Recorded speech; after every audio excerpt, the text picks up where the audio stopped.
नमस्कार। The such आप देख रहे हैं, आपके साथ मैं हूं आदित्य कुमार। कंगना एक बार फिर से सुर्खियों में है।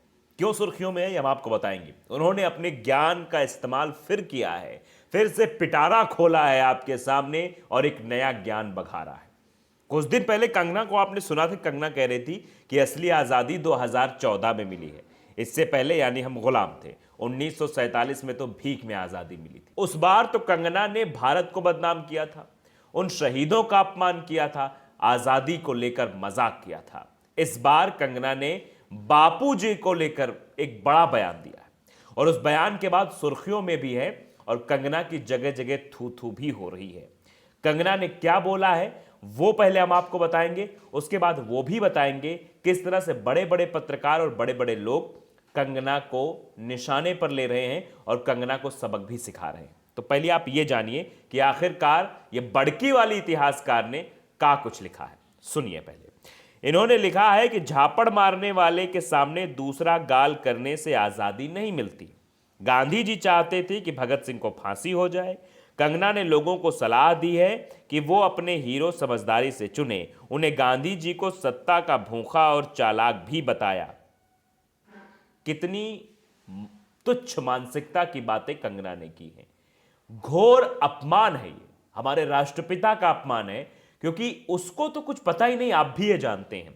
जो हमारे शहीदों का अपमान कर सकती है, जो महिला देश की आजादी को लेकर एक सार्वजनिक मंच, एक बड़ा प्लेटफॉर्म टाइम्स नाउ नवभारत पर बैठकर देश का मजाक बना सकती है, क्या उसकी बात पर देश भरोसा करेगा या फिर उनके साथ इस तरह का व्यवहार करेगा? कैसा व्यवहार करेगा ये आप समझिए।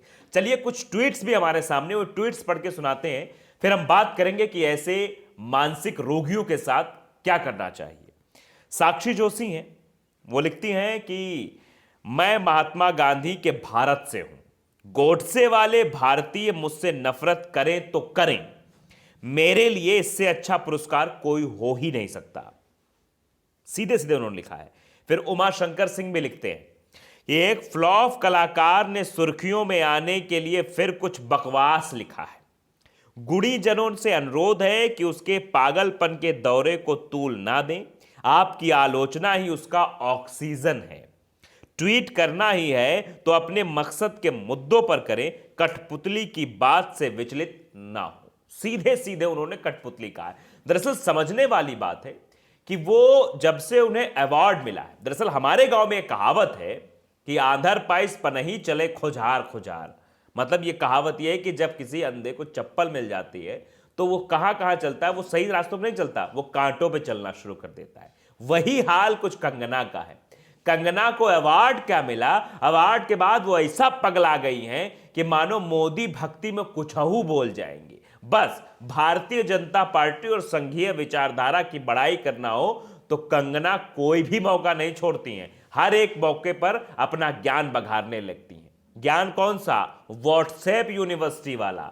अच्छा ज्ञान नहीं है ये। अब कितना व्हाट्सएप यूनिवर्सिटी में ज्ञान आता, आप व्हाट्सएप देखते होगे, आपको समझ में आता होगा। तो अब आप समझिए कि जो महिला देश का अपमान कर सकती है, जो महिला देश के शहीदों का अपमान कर सकती है, जो महिला हमारे राष्ट्रपिता का अपमान कर सकती है, उस महिला के साथ क्या सलूक होना चाहिए? ऐसे लोगों का सीधे सीधे बहिष्कार होना चाहिए।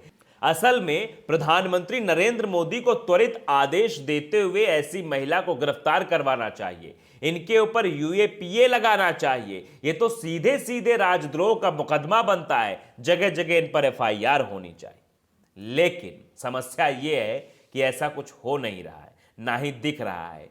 क्योंकि हो सकता है कि किसी के कंधे पर रखकर बंदूक चलाई जा रही हो और जनता को मेन मुद्दों से भटकाया जा रहा हो, जनता के सामने अलग कहानी गढ़ी जा रही हो। क्योंकि 5 राज्यों में विधानसभा चुनाव है, तो उन चुनाव में कैसे फायदा लेना है, जनता को कैसे जो है रोटेट करते रहना है एक दूसरी मुद्दों की तरफ, ज्वलंत मुद्दों की तरफ नहीं। ना महंगाई पे वो बोल पाए, ना वो बोल पाए बेरोजगारी पर, ना किसानों की समस्या पर। बस उनको मोड़ते रहो किसी तरह से एक ना एक बवाला खड़ा हो जाए और जनता उसी में बात करती रहे, उसी में फंसी रहे। इसलिए ये सब हो रहा है। तो आप समझदार हैं और मैं समझता हूं कि ऐसे लोगों पर आपको रिएक्ट ज्यादा नहीं करना चाहिए, क्योंकि ये मानसिक रोगी हैं।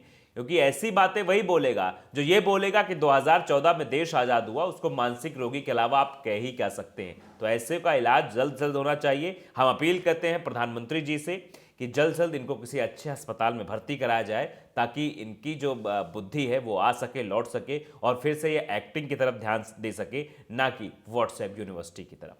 तो द सच को अगर आपने सब्सक्राइब नहीं किया है तो सब्सक्राइब कर लीजिए, बेल आइकन जरूर दबाइए, और अगर आपको ये वीडियो पसंद आया है तो शेयर भी जरूर करिए, अपने दोस्तों, मित्रों और रिश्तेदारों तक पहुंचाइए, ताकि हमारा कारवां बड़ा हो सके और हम साथ मिलकर काम कर सकें, आपकी आवाज को बुलंद कर सकें, आपके साथ खड़े हो सकें। नमस्कार।